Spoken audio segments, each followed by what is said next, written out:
Me llamo Clarissa Vance y he aprendido a que mi fuerza no haga ruido. Era una tarde templada de domingo cuando mi hermana organizó su cena de compromiso en casa de nuestros padres.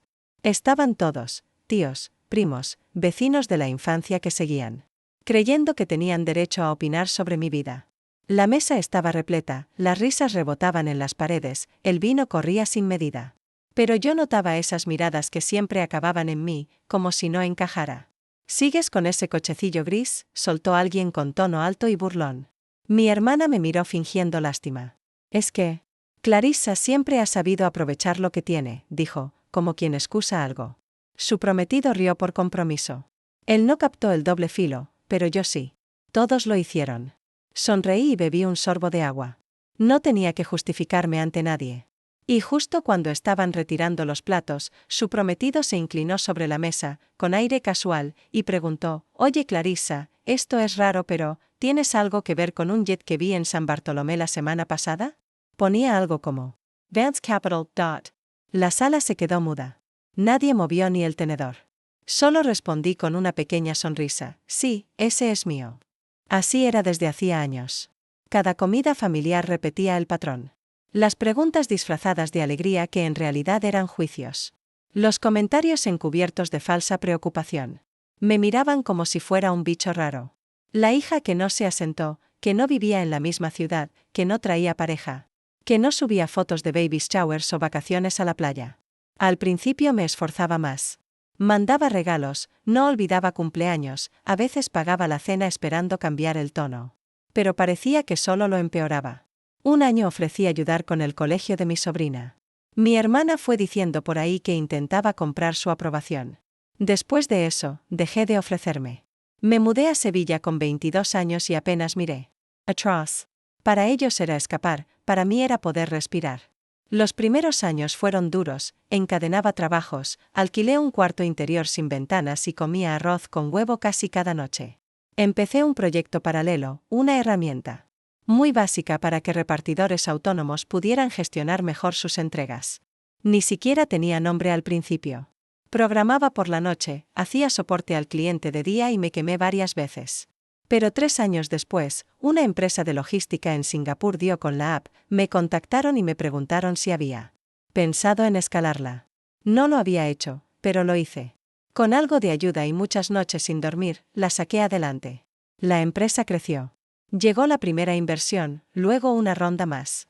Para cuando cumplí 35 ya tenía un equipo, sede propia, clientes internacionales y una cláusula de confidencialidad sobre una venta que me dejó más dinero del que mis padres imaginaron jamás. Mantuve el coche viejo. No necesitaba otro. Me gustaba lo silencioso que hacía todo. Pero para mi familia, eso no significaba nada. Solo veían lo que yo no decía. No usaba ropa de marca, no presumía, no explicaba mis viajes ni publicaba mis escapadas en redes. Así que ellos rellenaban los huecos con lo que les convenía creer. Siempre ha sido muy suya, decía mi madre en las cenas con una sonrisa apretada. Nunca quiso ni marido ni casa. Una tía, en acción de gracias, me susurró: «Al menos tu hermana ha salido normal». Al principio dolía, luego me hacía gracia. Y ahora era solo un ruido de fondo que ya ni oía. Pensaban que era pobre porque no exhibía riqueza como ellos la entendían. Porque no necesitaba su aprobación para sentirme realizada, porque no rogaba un sitio en una mesa construida sobre apariencias. Aún así fui esa noche, no por ellos, por mí. Tenía mis motivos, y ver sus caras congeladas al oír lo del jet no formaba parte del plan. Pero no voy a mentir, hubo un momento en el que creí que podría ganarme de nuevo su afecto. Pensaba que el cariño, al menos dentro de una familia, se podía negociar. Que si me esforzaba lo suficiente, si entregaba todo, si demostraba lo que valía, entonces cambiarían su forma de verme, tal vez incluso llegarían a reconocerme. A los 28 años terminé ingresada de urgencia por una peritonitis tras una apendicitis perforada. Estuve semanas recuperándome. Ni una llamada. Ni una nota. Mi compañero de piso por aquel entonces, un chico que había conocido por una web de anuncios, me llevó caldo caliente y me ayudó a ducharme. Mi propia madre no supo ni que estuve al borde de la muerte. O quizás lo sabía y simplemente decidió que no era asunto suyo. Fue la última vez que esperé algo de ellos, dejé de enviar mensajes en Navidad. Dejé pasar los cumpleaños. Fui tomando distancia poco a poco, tan en silencio que apenas lo notaron. O puede que sí, pero el orgullo les impidió decir nada. Pero dejar de implicarme emocionalmente no significaba desaparecer del todo. Aún iba a las celebraciones importantes. Seguía llevando regalos bien pensados. Seguía interpretando el papel de hermana mayor excéntrica porque era más fácil que justificar porque ya no me acercaba. Y también porque, en el fondo, todavía tenía la esperanza de que algo cambiara. De que, tal vez, algún día, me preguntaran de verdad en qué estaba trabajando. Que dejaran de verme como una advertencia viviente y empezaran a reconocerme como alguien que había seguido su propio camino y sobrevivido. Nunca ocurrió. Cuando mi empresa empezó a despegar, no se lo conté a nadie. Tampoco cuando contraté a mi primera empleada. Ni siquiera cuando superamos los 2 millones en ingresos recurrentes. Y mucho menos cuando firmé la venta que me aseguraba poder jubilarme 2 veces si quería. ¿Para qué? No me habrían creído. O peor aún, le habrían dado la vuelta. Mi madre habría dicho que presumía. Mi hermana habría ido contando por ahí que todo era un invento. Aprendí a saborear mis logros en privado. Invertí el dinero en otro proyecto, uno sin mi nombre en la marca, hecho a propósito para que fuese algo sólido, que generara empleo. Me alejé del foco. Viajaba en clase turista aunque no fuera necesario. Mi equipo sabía quién era. Mis socios me valoraban. Con eso bastaba. Pero no fue solo el dinero lo que cambió. También cambié yo. Ya no necesitaba convencer a nadie de mi valor. Dejé de sufrir por no ser parte del círculo íntimo. Yo misma construí el mío, sin hacer ruido, pieza a pieza. Aún así, había cierta ironía en que, después de tantos años intentando pasar desapercibida para no ser juzgada, la verdad estuviera a punto de caerles encima durante el postre. Y no sería por mí, sino por el hombre con el que mi hermana iba a casarse. Y sabía, lo sabía, que ella lo detestaría. Porque en su mundo solo podía haber una historia de éxito. Y ese papel ya lo había reclamado, con su anillo de compromiso, la luna de miel organizada y ese juego de maletas a juego que no paraba de presumir en Instagram. Esa noche no fui con intención de arruinar nada. De verdad que no. Pero ¿cuándo? La vida te lanza un momento así, no se esquiva. Sostienes la copa, sonríes y dejas que la verdad repose ahí, sobre la mesa, reluciente e incuestionable. Todo estaba preparado para parecer sacado de una revista. Luces blancas colgaban del seto del jardín. El mantel azul marino y la cubertería dorada daban un aire de elegancia. Muy fino, dijo mi hermana con una sonrisa que no le llegaba a los ojos.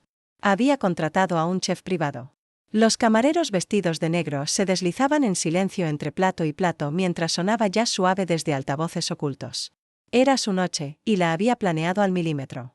Yo llegué con 20 minutos de retraso, no iba con intención de llamar la atención, solo quería evitar las sonrisas forzadas y las conversaciones vacías. Aparqué a una calle de distancia, caminé el último tramo con unos tacones sin marca y entré por la puerta lateral con la seguridad de quien sabe perfectamente que siempre la han subestimado. Mamá me recibió en las puertas del porche con una voz empalagosa. Clarissa, no sabíamos si vendrías, lo que en realidad significaba, esperábamos que no lo hicieras. Mi hermana apareció segundos después, como salida de una sesión de fotos para compromisos, satén color champán, un anillo brillante y esa chispa conocida en la mirada al verme. «Qué cómoda vienes», comentó al inspeccionar mi vestido negro. Con una sonrisa contenida. «Siempre has sido tan sencilla». Sencilla, práctica, modesta. Cada adjetivo era un disfraz para llamarme pequeña. Solo le respondí con una sonrisa. «Me alegra verte también». La mesa ya rebosaba conversaciones. Felicitaciones para mi sobrina por conseguir prácticas en una agencia de comunicación, aplausos para el novio de mi prima por su ascenso en él. Bunko. Asentía cada vez que alguien me miraba, pero nadie me preguntó qué era de mi vida. Nunca lo hacían. Se había decidido hacía tiempo que yo no encajaba en la historia familiar del éxito. Yo era la rara, la solitaria, la que decía elegir la libertad porque, claramente, no había conseguido casarse. Bebí agua y dejé que las voces me rodearan. A veces es mejor dejarse llevar que intentar nadar a contracorriente. Ya con el tercer plato llegaron los comentarios envenenados. El tío Jeff se inclinó con una carcajada. ¿Sigues con ese Honda viejo? Ese coche tiene más kilómetros que el cortacésped de tu padre. Risas. No eran maliciosas, solo condescendientes. Otro añadió, Clarissa siempre fue fan de las gangas. ¿Te acuerdas de aquellos regalos navideños caseros? ¿Quién hace jabón a mano? La verdad, suspiró mi hermana exagerando, ella siempre ha estado con los pies en la tierra. Nunca dejó que el éxito la presionara. Se volvió hacia su prometido. Nunca le han importado mucho las apariencias. La miré directamente, a través de esa sonrisa tan perfecta. Estaba intentando impresionarle a base de humillarme, y él parecía seguirle el juego, o eso creía. Entonces se volvió hacia mí con una mirada intrigada. ¿Espera? ¿Clarissa Vance? Frunció el ceño. ¿Vance Capital? Mi hermana parpadeó. Él continuó, vi tu nombre en un jet el fin de semana pasado. Estábamos visitando sitios para la luna de miel en San Bartolomé y había un Gulfstream G600 en la pista. El conserje dijo que era de alguien de Seattle. Pensé que era una coincidencia. El ambiente cambió. Tenedores detenidos en el aire. Copas congeladas a medio sorbo. Alcé la vista y respondí con calma, "That's me". Un segundo, luego otro. La mandíbula de mi prima se desplomó. Mi madre entrecerró los ojos, intentando recomponer el puzzle de su cabeza. Mi hermana se quedó blanca, visiblemente pálida, y su prometido solo parpadeó, con los labios entreabiertos, buscando palabras que no salían. Al final balbuceó, «Espera, ¿tú cerraste aquel trato con Eastern Frat el año pasado?» Aquella fusión fue enorme. No dije nada. No hacía falta. La verdad ya resonaba más fuerte que cualquier explicación. Mi hermana soltó una risa forzada, está bromeando, y luego más bajo, ¿verdad? Me puse de pie con tranquilidad, doblé la servilleta y la dejé sobre el plato. La verdad es que tengo un vuelo temprano. Será mejor que me vaya. Pero aún no hemos sacado el postre, protestó mi madre, demasiado rápido. Lo sé. Sentí todas las miradas en mí mientras rodeaba la mesa. Gente que durante años no había preguntado nada, ahora luchaba por entenderme de nuevo. Pero no estaba allí para ponerles al día. Cuando llegué al portón, oí a alguien murmurar, «Tiene un jet». Nadie me siguió. Y no miré atrás. El camino hasta el coche pareció más largo de lo habitual. Tal vez por el silencio que había dejado atrás. Tal vez por esa extraña ligereza en el pecho, como si acabara de soltar algo muy pesado, para siempre. Me senté en el asiento, cerré la puerta. Y me quedé unos segundos con las manos sobre el volante, mirando al frente. Las luces del porche seguían encendidas a mis espaldas. Dentro, seguidamente mi hermana ya estaba rehaciendo el relato. Algo que lo explicara todo. Quizá gané la lotería. Quizá era socia en la sombra. Quizá todo estaba exagerado. Lo que fuera. Con tal de seguir siendo la protagonista del cuento familiar. Pero esta vez, la historia había cambiado de manos. Y ella ya no era quien la escribía. La verdad es que no me importaba si lo creían o no. Ya no necesitaba su aprobación. Pero fue diferente, porque esta vez no lo había dicho yo. Esta vez, lo dijeron ellos, querían aferrarse a la idea de alguien a quien respetaban, alguien ante quien aún intentaban quedar bien. Eso, de algún modo, hacía que todo pareciera más verdadero, más real de lo que yo nunca pude lograr por mí misma.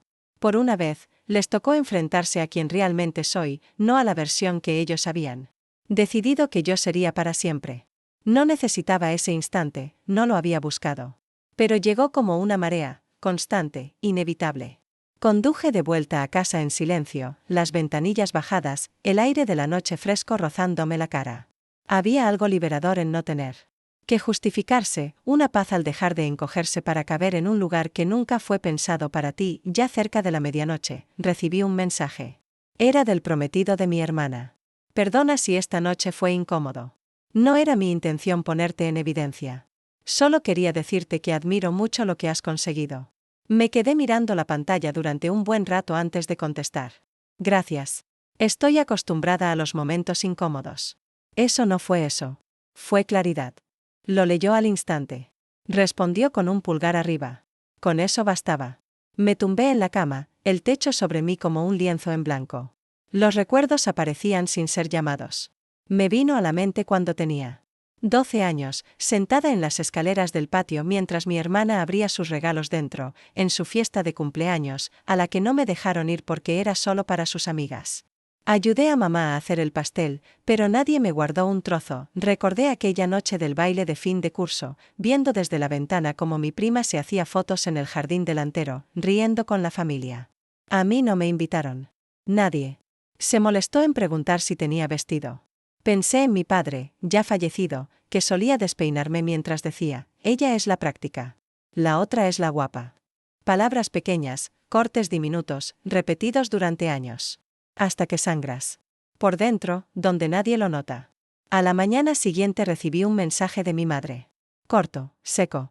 ¿Por qué nunca nos contaste lo de tu negocio? No respondí, no por rencor, sino porque esa pregunta no venía de la curiosidad, sino del deseo de controlar. Era su forma de reescribir el pasado, para no reconocer lo fácil que les fue minimizarme durante tanto tiempo. Mi silencio fue la única respuesta sincera. Al mediodía, una prima con la que no hablaba desde hacía más de un año me escribió alegremente para quedar a tomar un café y ponernos al día. Luego otra. De repente, resultaba interesante. De repente, tenía valor. Pero había esperado demasiado tiempo por esas invitaciones. Ya no significaban nada. No querían conocerme, solo acercarse a una historia que había cambiado de forma. Rechacé con cortesía, siempre. Sin enfado, solo con claridad. 2 días después, mi asistente me confirmó que el jet privado a St. Barts estaba listo para un nuevo viaje. Reservé un asiento de última hora, no porque quisiera huir, sino porque me había ganado el derecho a dejar cosas atrás. Me senté en la cabina con una copa de agua mineral, agua en mano, contemplando el horizonte sin fin del mar. El sol dio justo en el ala, una línea nítida de luz atravesando las nubes. Y sonreí, no por volar en un avión privado, sino por volar sin cadenas. No todo debe convertirse en una discusión. A veces el gesto más potente es no dar explicaciones, es abandonar el escenario a mitad de función y dejar que el público se enfrente al silencio. Durante mucho tiempo pensé que mi valor dependía de demostrarles que estaban equivocados. Hoy lo tengo claro. Mi valor no nace de su aprobación, jamás lo hizo. Habita en cada línea de código que escribí en un piso oscuro cuando nadie apostaba por mí. Está en cada equipo que formé, cada decisión que tomé, cada salto que di. Cuando fallar parecía lo único seguro. Vive en cómo decidí no llenarme de rencor aunque ellos me dieran todos los motivos. Está en el sosiego, en la templanza, en lo que soy. Antes creía que cerrar un ciclo era tener la última palabra. Que si lograba explicar todo, si exponía los hechos, por fin me verían. Me entenderían. Pero cerrar no siempre es hacer ruido. A veces es ese vuelo tranquilo, alejándote de quienes nunca vieron más allá del papel que te asignaron. Es el sonido de una puerta al cerrarse. Sin golpes, sin teatro, solo con firmeza.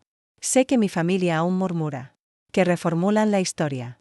Me convierten en un enigma. O en la mala. Tal vez cambié. Tal vez me volví distante. Tal vez olvidé mis raíces. Que piensen lo que quieran. Porque ya no vivo en el personaje que inventaron sobre mí. Se me quedó pequeño. No necesito que me comprendan quienes jamás mostraron interés. No busco aplausos en una mesa donde jamás fui realmente bienvenida. No me hace falta que digan, nos equivocamos contigo. Yo ya lo sabía. Lo que necesitaba, por lo que tanto luché, era paz. Y la encontré cuando dejé de encogerme para encajar en sus moldes. Que sigan sacando conclusiones. Que sigan hablando. Yo no tengo por qué contestar.